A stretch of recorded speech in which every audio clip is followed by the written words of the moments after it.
November 12ರಂದು Udupi ನೇಜರ್ನಲ್ಲಿ ನಡೆದ 4 ಅಮಾಯಕರ ಹತ್ಯಾಕಾಂಡ ಪ್ರಕರಣದ ಬಳಿಕ ಆರೋಪಿ ಹಂತಕ ಪ್ರವೀಣ್ ಚೌಗಲೆಯ ಒಂದೊಂದು ಕೃತ್ಯದ ಪೊರೆ ಕಲಚಲು ಆರಂಭವಾಗಿದೆ. ಸದ್ಯ ಕಸ್ಟಡಿಯಲ್ಲಿರುವ ಪ್ರವೀಣ್ ಚೌಗಲೆಯ ಬಾಯಿ ಬಿಡಿಸುವಲ್ಲಿ ಉಡುಪಿ ಪೊಲೀಸರು ನಿರತರಾಗಿದ್ದಾರೆ. ನೇಜರ್ನಲ್ಲಿ ತಾಯಿ ಹಾಗೂ 3 ಮಕ್ಕಳನ್ನು ಭೀಕರವಾಗಿ ಹತ್ಯೆ ಮಾಡಿದ ಬಳಿಕ ಹಂತಕ ಪ್ರವೀಣ್ ಚೌಗಲೆ ರಕ್ತಸಿಕ್ತ ಬಟ್ಟೆಯಲ್ಲೇ ಸ್ಥಳದಿಂದ ಪರಾರಿಯಾಗಿದ್ದ. ಆದರೆ ಅರ್ಧ ದಾರಿಯಲ್ಲಿ ಆ ರಕ್ತಸಿಕ್ತ ಬಟ್ಟೆಯನ್ನು ಬದಲಾಯಿಸಿ ಅದನ್ನು ಒಂದು ಪ್ಲಾಸ್ಟಿಕ್ ಕವರ್ನಲ್ಲಿ ಹಾಕಿಕೊಂಡು ಬಂದು ಮಂಗಳೂರು ತೆರಳುವ ಮಾರ್ಗ ಮಧ್ಯೆ ಸುಟ್ಟು ಹಾಕಿ ಸಾಕ್ಷ್ಯನಾಶ ನಡೆಸಿರುವುದು ಪೊಲೀಸ್ ತನಿಖೆಯಿಂದ ತಿಳಿದು ಬಂದಿದೆ.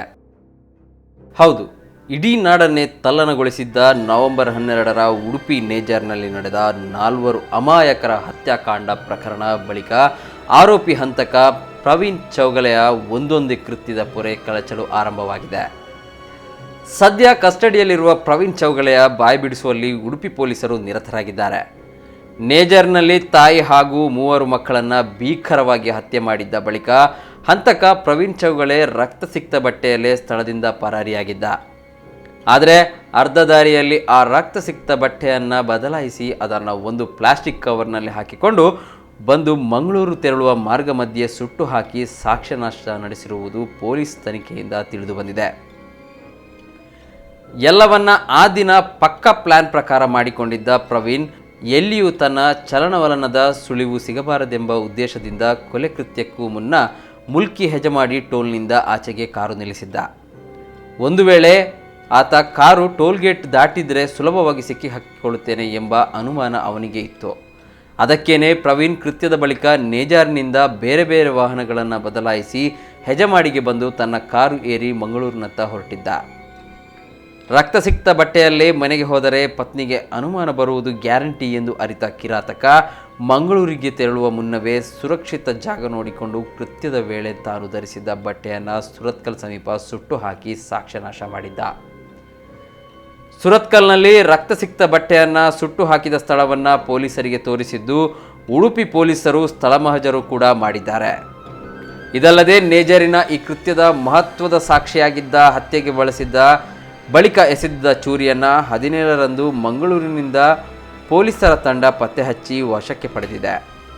ಈ ಮಧ್ಯೆ ಹಂತಕ ಪ್ರವೀಣ್ ಅರುಣ್ ಚೌಗಲೆಯ ದೈನಂದಿನ ನಡೆ ಚಲನವಲನದ ಗಮನಿಸುತ್ತಿದ್ದ ಪತ್ನಿಗೆ ತನ್ನ ಪತಿಗೆ ಬೇರೊಂದು ಯುವತಿಯಲ್ಲಿ ಪ್ರೇಮ ಉಂಟಾದ ಬಗ್ಗೆ ಕೆಲ ಸಮಯಗಳಿಂದ ಅನುಮಾನವಿತ್ತೆಂದು ತಿಳಿದು ಬಂದಿದೆ. ಆದರೆ ಯಾವ ಯುವತಿ ಎಂಬ ಬಗ್ಗೆ ಸ್ಪಷ್ಟತೆ ಆಕೆಗೆ ಇರಲಿಲ್ಲ.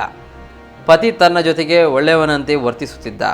4ರನ್ನು ಕೊಲೆ ಮಾಡಿ ಮನೆಗೆ ಬಂದರೂ ಪತ್ನಿಗೆ ಪತಿ ಹಂತಕ ಎನ್ನುವ ಬಗ್ಗೆ ಕಿಂಚಿತ್ತೂ ಅನುಮಾನವೇ ಬಂದಿರಲಿಲ್ಲವಂತೆ. ಈ ಬಗ್ಗೆ ಪತ್ನಿಯೇ ಪೊಲೀಸರಿಗೆ ಹೇಳಿಕೆ ನೀಡಿದ್ದಾರೆ. ಕೃತ್ಯ ನಡೆದ ಬೆಳಗ್ಗೆ ಕೆಲಸದ ಸಮಯಕ್ಕಿಂತಲೂ ಬೇಗನೆ ಮನೆಯಿಂದ ಹೊರಟು ಹೋಗಿದ್ದ. ಎಲ್ಲಿಗೆ ಹೋಗುತ್ತೇನೆ ಎನ್ನುವ ಮಾಹಿತಿಯನ್ನು ಪತ್ನಿಗೆ ಹೇಳಿರಲಿಲ್ಲ. ಕೊಲೆಗೈದು ಮನೆಗೆ ಬಂದು ತನ್ನ ಕೈಗೆ ಆಗಿರುವ ಗಾಯದ ಬಗ್ಗೆಯೂ ಹೇಳಿಕೊಂಡಿರಲಿಲ್ಲ. ಕೈಯ ಗಾಯವನ್ನು ಮುಚ್ಚಿಟ್ಟಿದ್ದ ಎನ್ನಲಾಗಿದೆ. ಕೃತ್ಯ ಎಸಗಿ ಮನೆಗೆ ಹೋದ ಆರೋಪಿ ಪ್ರವೀಣ್ ಮನೆಯಲ್ಲಿ ತನ್ನ ಮೈಗೆ ಅಂಟಿಕೊಂಡಿದ್ದ ಅಳಿದುಳಿದ ರಕ್ತದ ಕಲೆಗಳನ್ನು ಶುಚಿಗೊಳಿಸಿದ್ದ. ಸುಮಾರು 10 ನಿಮಿಷಗಳ ಕಾಲ ಮನೆಯಲ್ಲಿದ್ದು ಬಳಿಕ ಕೃತ್ಯ ಎಸಗಿದ ವೇಳೆ ಗಾಯಗೊಂಡ ಕೈಯಲ್ಲಿನ ಬೆರಳಿಗೆ ಚಿಕಿತ್ಸೆ ಪಡೆಯಲು ಮಂಗಳೂರಿನ ಖಾಸಗಿ ಆಸ್ಪತ್ರೆಗೆ ಹೋಗಿದ್ದ ಎನ್ನಲಾಗಿದೆ. ಅಲ್ಲಿ ತನ್ನ ಬೆರಳಿನ ಗಾಯಗಳಿಗೆ ಚಿಕಿತ್ಸೆ ಪಡೆದುಕೊಂಡ ಆತ ಮತ್ತೆ ಮನೆಗೆ ಬಂದಿದ್ದಾನೆ. ಮನೆಯಿಂದ ತನ್ನ ಪತ್ನಿ ಮತ್ತು ಮಕ್ಕಳನ್ನು ಕಾರಿನಲ್ಲಿ ಹೊರಗೆ ವಿಹಾರಕ್ಕೆಂದು ಕರೆದುಕೊಂಡು ಹೊರಗಡೆ ಸುತ್ತಾಡಿ ಸಂಜೆ 6ರ ಸುಮಾರಿಗೆ ಮತ್ತೆ ಮನೆಗೆ ಬಂದಿದ್ದಾನೆ. 4 ಮಂದಿಯನ್ನು ಭೀಕರವಾಗಿ ಕೊಲೆಗೈದು 8 ಗಂಟೆ ಕಳೆದರೂ ಆರೋಪಿ ಯಾವುದೇ ರೀತಿಯ ಪಶ್ಚಾತ್ತಾಪ ಇಲ್ಲದೆ ಮಾಮೂಲಿಯಂತೆ ಮನೆಯವರೊಂದಿಗೆ ಬೆರೆತುಕೊಂಡಿದ್ದ. ಹಬ್ಬದ ಪ್ರಯುಕ್ತ 2 ದಿನ ರಜೆ ಇದೆ ಎಂದು ಹೇಳಿ ಕೊಲೆಗೈದ ಮರುದಿನ ಅಂದರೆ ನವೆಂಬರ್ 13ರಂದು ಬೆಳಗಾವಿಯ ಕುಡುಚಿಗೆ ಕುಟುಂಬದೊಂದಿಗೆ ಹೊರಡಲು ಯೋಜನೆ ಹಾಕಿಕೊಂಡಿದ್ದ. ಅದರಂತೆ ಮರುದಿನ ಆತ ತನ್ನ 2 ಮಕ್ಕಳು ಮತ್ತು ಪತ್ನಿಯನ್ನು ಬೆಳಗಾವಿಯ ಕುಡುಚಿಗೆ ಕಾರಿನಲ್ಲಿ ಕರೆದುಕೊಂಡು ಹೋಗಿದ್ದ. ಅಲ್ಲಿ ತನ್ನ ಸಂಬಂಧಿ ತೋಟಗಾರಿಕೆ ಇಲಾಖೆಯ ನಿವೃತ್ತ ಅಧಿಕಾರಿ ಮನೆಯಲ್ಲಿ ದೀಪಾವಳಿ ಹಬ್ಬ ಕೂಡ ಆಚರಿಸಿದ್ದನು. ಇತ್ತ ತನಿಖೆ ನಡೆಸುತ್ತಿದ್ದ ಪೊಲೀಸರಿಗೆ ಈತನೇ ಈ ಕೃತ್ಯ ಎಸಗಿದ್ದಾನೆ ಎಂಬ ಮಾಹಿತಿ ಲಭ್ಯವಾಗಿತ್ತು. ಅದೇ ಸಮಯಕ್ಕೆ 2 ದಿನಗಳಿಂದ ಸ್ವಿಚ್ ಆಫ್ ಮಾಡಿಟ್ಟಿದ್ದ ತನ್ನ ಮೊಬೈಲ್ ಸ್ವಿಚ್ ಆನ್ ಆಗಿತ್ತು. ಇದೇ ಆತನನ್ನು ಕಂಬಿಯ ಹಿಂದೆ ತಳ್ಳಲು ಪೊಲೀಸರಿಗೆ ಸಹಕಾರಿಯಾಯಿತು.